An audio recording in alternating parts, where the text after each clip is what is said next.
The fall of former Nissan CEO Carlos Ghosn is so packed with drama and intrigue that it could be a movie.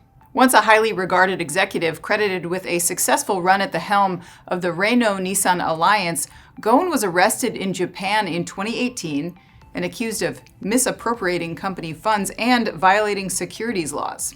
After posting bail and being put under house arrest, he famously escaped Japan in a wooden box, fleeing to the relative safety of Lebanon, where he is a citizen and unlikely to be extradited. Still, Ghosn isn't entirely insulated from the long arm of the law. Recent reports detail what Nissan says are efforts it has undertaken to recover damages suffered due to Carlos Ghosn's misconduct. And in the latest case, it appears the company can claw back a luxury yacht.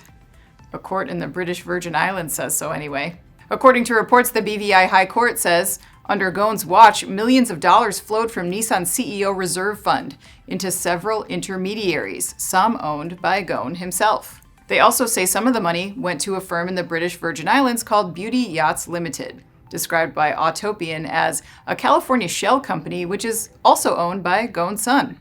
The funds went to buy a luxury yacht that was then registered in the name of Ghosn's wife, Carol.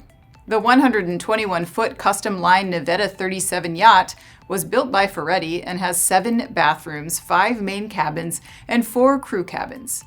And now the court says it must be given to its rightful owner, Nissan. The verdict also orders Ghosn to pay back $32 million.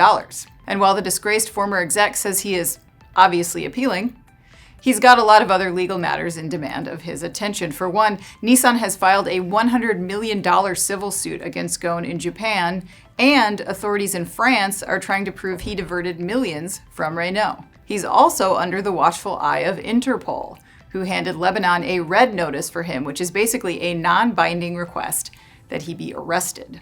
Essentially, this means Ghosn will need to address his legal battles and perhaps carry out the rest of his days in Lebanon, a place where reports suggest he carries one burden that's heaviest of all: boredom. I'm Anna Wells, and this is Manufacturing Now.